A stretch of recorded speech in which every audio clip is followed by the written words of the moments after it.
Hello, my dear students. How are you? I hope all are good. So, back to class.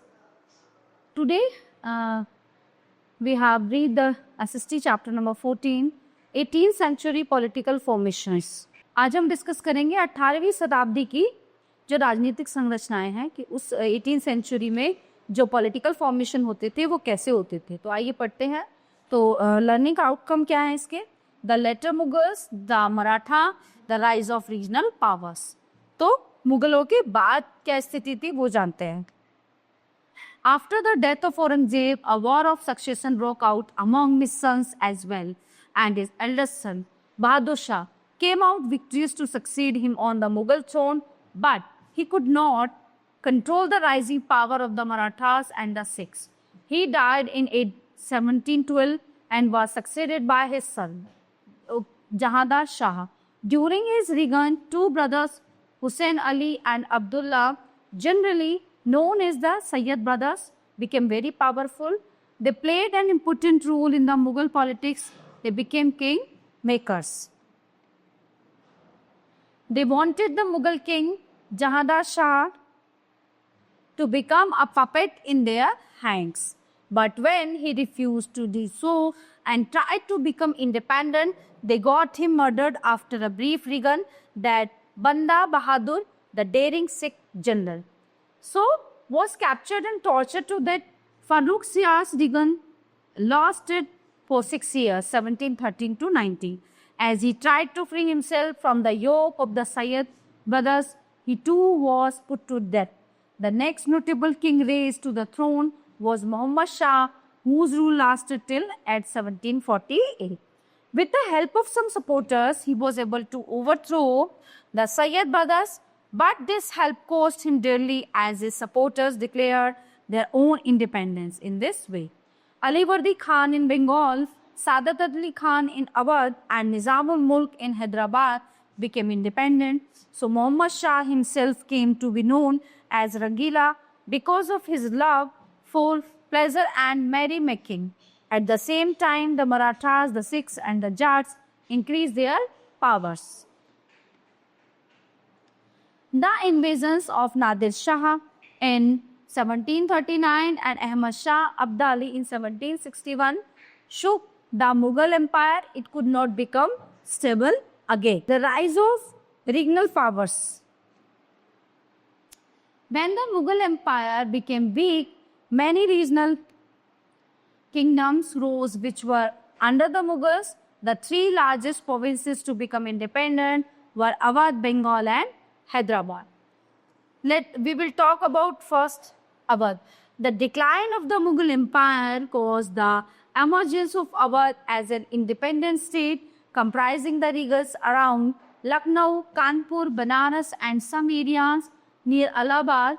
The rulers of Awadh succeeding in establishing peace and justice, curbing lawlessness, improving the revenues of the state, and organizing a powerful military force. They also extended royal patronage to the growth of art and literature. In the 19th century, however, the constant interference of the British led to a decrease in the authority and power of the Nawabs of Awadh. Bengal. Bengal gradually broke away from the Mughal control under Murshid Quli Khan, who was appointed as the governor of the province. He transferred his capital from Dhaka to Murshidabad. He seized all the powers. He commanded the revenue administrations of the state. He brought about changes and ordered major reassessment of the revenues of Bengal. Murshid Quli Khan was succeeded by Shujauddin in 1727, who ruled till 1739 after him. Alivardi Khan and Sirajuddaulah became the rulers of Bengal. The rulers of Bengal looked after the administration as well as agriculture, industry, and trade. So Bengal became quite prosperous. The English were attracted to the Battle of Plassey, 1757, and the Battle of Buxar established British control over Bengal. Hyderabad. Nizamul Mulk Asaf Jah founded the Hyderabad state in 1724. He was the noble of the Mughal Empire and served as the governor of the Deccan. So he gathered power in his hands and established his control and became the actual ruler of that region. He brought skilled soldiers and administrators from northern India who welcomed the new opportunity in the south. He appointed Masabdas and granted Jagirs. The Mughal Emperor Muhammad Shah was so weak that he couldn't control the Nizam. The Rajput. Some Rajput rulers were also made governors of provinces of Jagirs by Akbar. Raja Savai Jai Singh of Amber was made the governor of Malwa. Jai Singh later founded his new capital at Jaipur. Okay, during the rule of Aurangzeb, the relationship between the Rajputs and the Mughals deteriorated. The Rajputs fought the Mughals to safeguard their Jagirs and their homeland. Thus, Aurangzeb was forced to maintain troops near Rajasthan to safeguard the empire form of the Rajputs troops, which could have been used to fight the Marathas. The Sikh and the Punjab. After the death of Guru Gobind Singh, who had transformed the Sikhs into a militant organization, the leadership passed into the hands of his humble disciple and general organization, General Banda Bahadur. Under him, the Sikhs became a major force in the Punjab and threatened the Mughal authority between Lahore and Delhi, till at least Banda was finally captured and tortured to death during the reign of Farrukh-Siyar in 1760. The Sikhs organized themselves into small groups loyal to their individual leaders.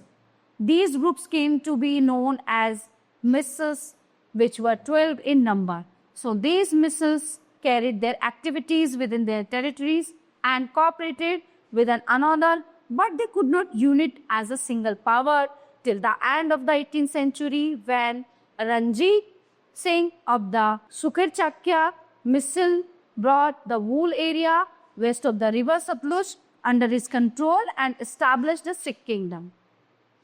These were, however, Sikh principalities of Patiala, Nabha and Kapurthala on the eastern side of the Satluj.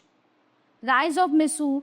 Hyder Ali 1761-82 and his son Tipu Sultan made Mysore very powerful. So Tipu was known as the Tiger of Mysore.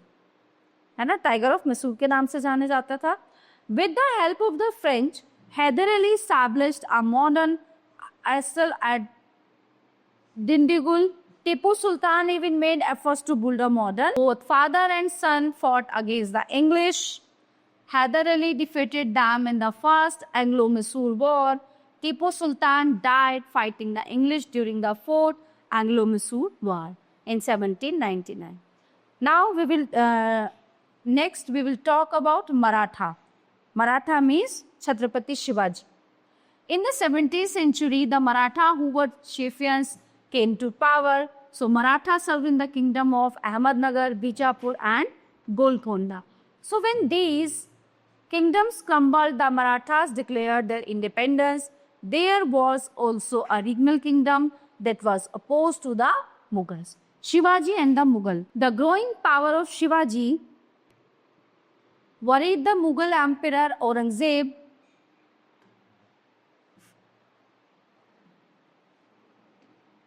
who sent Shaista Khan to punish Shivaji.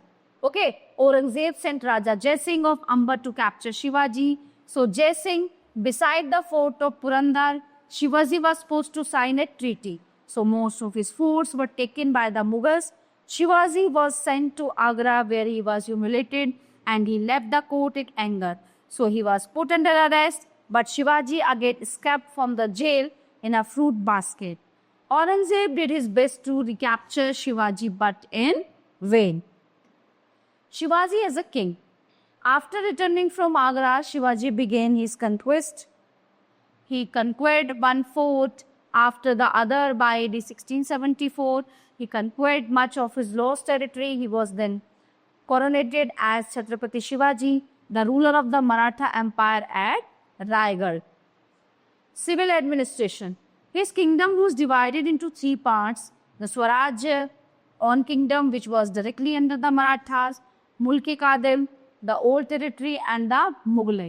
So adjacent Mughal territories which had to pay revenue to the Marathas. So the Swarajya territories was divided into a number of provinces known as prants. Each prant formed a group of several districts. Revenue system. Shivaji abolished the system of jagirs and paid officers in cash. So the revenue system was well managed. The Swarajya areas had to pay 2/5 of the land produce as the land tax. So the Mughlai area had to pay two taxes, which Chauth and Sardeshmukhi. So the Chauth was 1/4 of the revenue paid to the Mughal government, and Sardeshmukhi was an additional 1/10 of the revenue. The peasants were not, however, harassed. They were advanced loans when required.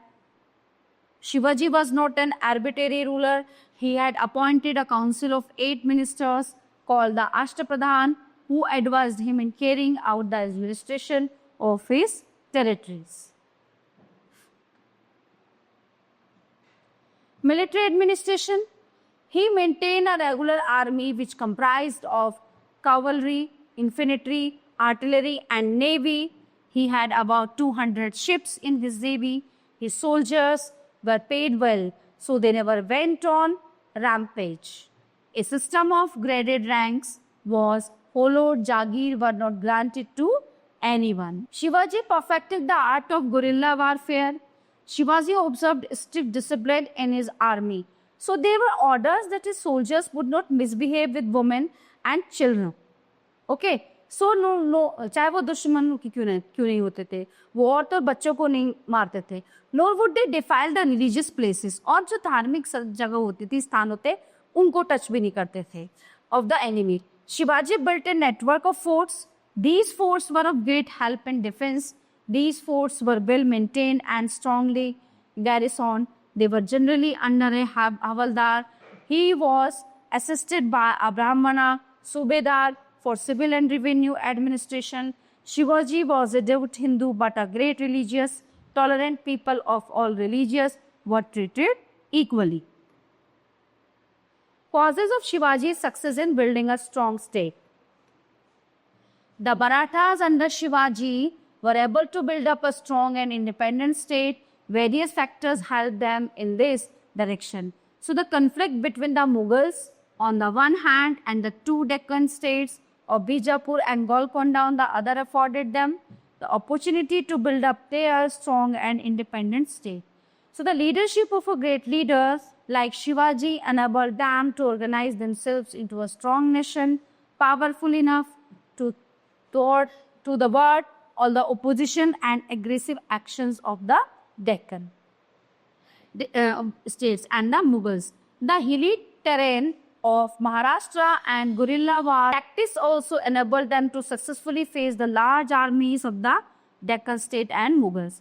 So the Marathas under Shivaji were able to lay the foundation of an excellent administrative machinery, both civil and military. Due to their unique revenue system, the Maratha was successful in carving out a strong and independent state. Marathas after Shivaji. After his death, his son Sambhaji continued the struggle against the Mughals. He was captured and tortured to death in 1689. His son Sahu was imprisoned by Aurangzeb. He was succeeded by his stepbrother Raja Ram, who did not submit to the Mughals and carried on the struggle against them till at 1700. After his death, his minor son Shivaji too became the ruler of the Marathas. His mother Tarabai became his regent and began to look after the affairs to the kingdom. She was a brave and courageous lady. Under her able guidance, the Marathas once again became a formidable power in the south. She organized guerrilla warfare against Aurangzeb efficiently and forced him to give up the ideas of the conquest of Maharashtra. After Aurangzeb's death, Sahu was released from jail a civil war broke out between Sahu and Tarabai for the throne. The Marathas were thus divided into two hostile groups. Balaji Vishwanath took up the cause of Sahu and helped him to capture the throne of the Maratha. Sahu appointed him the Peshwa or Prime Minister in AD 1730 because he had re-rendered useful services to him. Sahu was an ease-loving and incompetent ruler. He left the reins of the government in the hands of Balaji Vishwanath. So Balaji Vishwanath concentrated all powers in his own hands and became the real ruler, while Sahu was only a titular head of the state. So he made Pune the capital of the Maratha kingdom, while Sahu lived at Satara.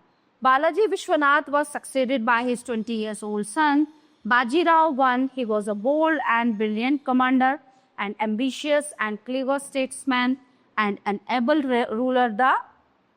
He knew the weakness of the Mughals and wanted to extend the Maratha Empire in northern India.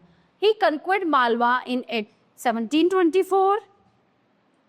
Then he marched towards Gujarat and forced its governor to submit to the Maratha demand the Chaudh of Sadeshmukhi. He also compelled the Nizam of Hyderabad to pay the arrears of Chaudh and Sadeshmukhi. He seized a large portion of Bundelkhand in AD 1737. He crossed the Yamuna and reached Delhi. Muhammad Shah sought the help of the Nizam. His 18-year-old son Balaji Bajirao became the third Peshwa in 1740. King Sahu died in 1750 and the Peshwa became the virtual ruler of the state. So under his rule, the Maratha power reached the height of its prestige and glory. He followed the footsteps of his father and further extended the empire in different directions. The Maratha armies now overran the India. The Maratha conquered central India. Bengal was also invaded again and again. At last, Ali Vardi Khan, the Nawab of Bengal and Bihar, the Nizam of Hyderabad, was also defeated and compelled to cede vast territories in 1753. The Maratha captured Delhi in 1758. They seized Punjab from Abdali by 1761. The Maratha flag flew over the fort of attack. Abdali invaded India and fought a fierce battle at Panipat in 1761. He inflicted a crushing defeat on the Marathas and gave a severe blow to their power and prestige. So their dream of establishing a Hindu empire was dashed in the ground. Balaji Bajirao died of shock in 1761. After the death of Balaji Bajirao, his son became the Peshwa. He regained the lost fortunes of the Maratha Empire. He died in 1772. So after his death, three Peshwas, namely Narayan Rao, Madhav Rao and Bajirao too, ruled one after the other, but the Maratha power began to decline. They fought four wars with the English and ultimately their rule came to an end in 1818. Weakness of the Maratha. The Maratha power suffered from certain weaknesses which were responsible for its downfall. Number one, the Maratha failed to establish a single empire under one strong central authority. Number two, the Marathas could not emerge as united nation because of mutual rivalries and quarrels among the various chiefs. Number three, the policy of expansion post suicidal. They conquered a vast area from Attack to Cuttack but could not exercise effective control over it. Number four, the defeat of the Marathas in the Third Battle of Panipat gave a severe blow to their power and paved the way for the rise of the British power in India. Number five, their policy of plundering and looting the Hindu states of northern India alienated them from the Rajputs, Jats and Sikhs. Number six, their army was no longer a well-knit unit of their countrymen. The increase of foreign element in it weakened the army. Number seven, the Maratha did nothing to promote agriculture, trade and industry. Number eight, not only this Maratha hordes robbed both the Hindus and the Muslims of their riches and raised taxes such as Chaudh and Sadeshmukhi. So the result was that they failed to win the confidence of the people and lost their sympathy. Number 9, the Maratha also failed to transform their state into a modern state and could not face the English successfully. Okay, so all topics are covered in this chapter here. I hope you all are very well understand this. We will meet you the next class. Thank you.